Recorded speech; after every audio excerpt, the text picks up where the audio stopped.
Okay, in this chapter we want to look at chemical reactions and balanced equations. Today we're going to start with balanced equations. To show that a chemical reaction takes place, there's 5 things that you can look at. A change in color, the formation of a solid. When you form a solid, one of the main things you're going to see is that the reaction will turn cloudy because the little particles of solid will make the solution opaque so that you can't see through it. It gets that cloudy color. If you let it sit for a while, the solid will start to form at the bottom. But when the 2 liquids come together, or aqueous solutions, as we'll find out in a second, we will start to see that cloudy formation forming. If you see that cloudy, you know a chemical reaction is taking place. Another sign of a chemical reaction is the formation of a gas. You would see bubbling taking place.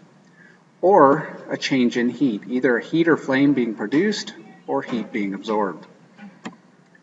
When we think about reactions, we write equations. Chemical reactions, and you'll commonly see me use this RxN when talking about a chemical reaction, are represented by equations, just like any other math operation. So in a chemical reaction, we'll generally use some type of equation. The most basic form is a word equation. A word equation represents the facts, but does not give any quantitative numbers. It just gives us a qualitative, more descriptive idea of what's going on. The reactants in any equation are the material that's being combined. They'll always be on the left side of the arrow. And the products are always the resulting materials. They'll always be on the right side of the equation. The more common thing you're going to see is what's known as a formula equation. A formula equation tells us the actual specifics of how many atoms of each type, how many moles of each of the compounds are involved in the reaction. Now when we write reactions, there's a number of symbols we're going to use. The arrow means react to yield or reacts to produce. S will stand for solid. L will stand for liquid. G will stand for gas. And AQ will stand for aqueous, which means dissolved in water. So if you have something that's dissolved in water, we would write the term AQ at the end to stand for aqueous. We call it an aqueous solution. Remember a couple of key things. When writing chemicals, we can use coefficients. Coefficients tell us the number of that type of molecule. They're the large numbers written in front of the compound. Subscripts tells the number of each type of atom.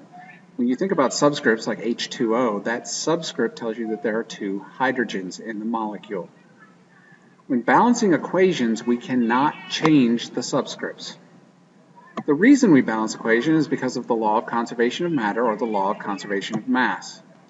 The total number of atoms, and therefore the mass of the reactants, must be equal to the total number of atoms of products, and therefore the mass of the reactants and mass of products must be the same. This is the law of conservation of matter, or conservation of mass, and this is why we balance equations. To balance a chemical equation, we're going to go through a couple of steps. Step 1, read the description of the chemical reaction, understand what the reactants are, the products are, what states of matter they're in, and write the appropriate formulas. This goes back to chapter 4 where we're doing formulas from names. And then put a symbol for the correct state if we know that information.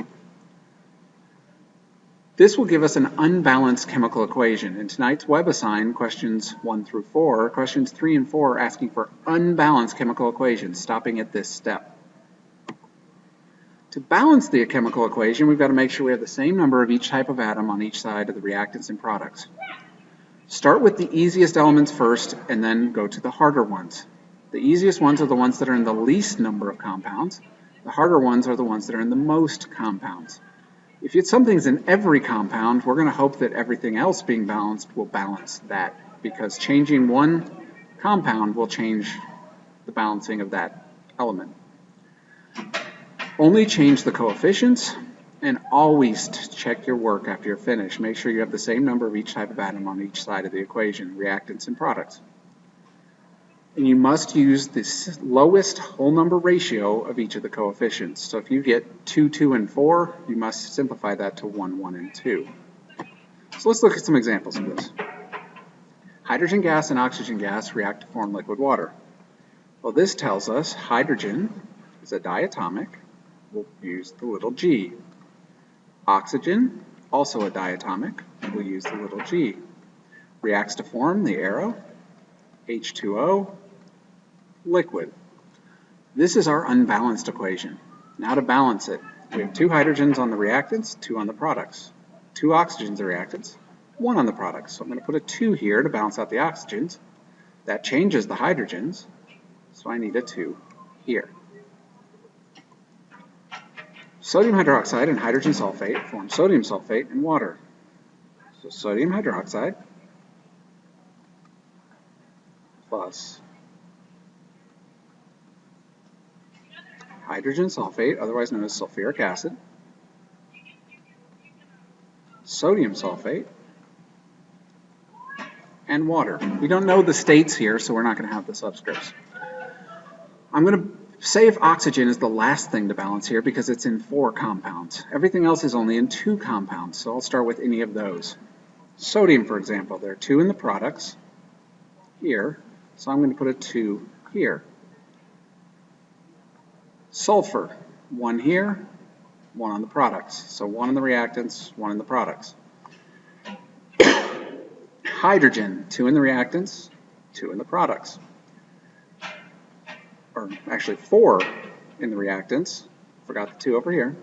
So I need a 2 here. Now, let's check oxygen. 2 plus 4, so a total of 6 in the reactant side. 4 plus 2 for a total of 6 in the product side. So we are balanced out. Potassium chlorate, KClO3, potassium chloride, and oxygen. Potassium is balanced, chlorine is balanced, oxygen is not. To balance the oxygen, I need to do 3 and 2, and therefore I'm going to need a 2 in front of potassium chloride. Now, try these 3 on your own, and then we'll do them. Press pause, and then I will do them with you. Okay, the first one, ammonia. You may not know ammonia is NH3. I would give you that in the future. Oxygen, O2, that's a gas, so let's put that there. Forms nitrogen monoxide and water. N, 1 and 1, 3 and 2 hydrogens. So I'm going to need 3 and 2 here. I'm going to then put a 2 here. However, this gives me a bit of a problem. I've now got 2 plus 3, 5 oxygens, but I can only make even numbers. This is the even-odd problem we looked at in class today. I'm going to double everything. So 4, 4, and 6. So I have 4, 4, and 6. Now I have 4 nitrogens, 4 nitrogens, 12 hydrogens, 12 hydrogens. Oxygen, I now have 4 plus 6, which is 10. So I can put a 5 here. Next one, phosphorus trichloride. Breaks down into its elements, phosphorus and chlorine. Chlorine is a diatomic. So I'll do 3, 2, and therefore 2 here. The last one, hydrogen sulfide, H2S, gas. Burns in air, so it reacts with oxygen, gas, to produce sulfur dioxide, gas. It's a vapor, and water, vapor. Now to balance it, 1 sulfur, 1 sulfur, 2 hydrogens, 2 hydrogens. I got 2 oxygens and 1 oxygen on the product side. I can only make an even number on the reactant side, so I double everything else, 2, 2, and 2. So now I have 4 hydrogens, 2 sulfurs, 2 sulfurs, and I have 4 oxygens plus 2 oxygens, so 6, so I need a 3 there. So this shows us balancing equations, something I know you did a lot of in middle school, but hopefully this is a good review of that topic.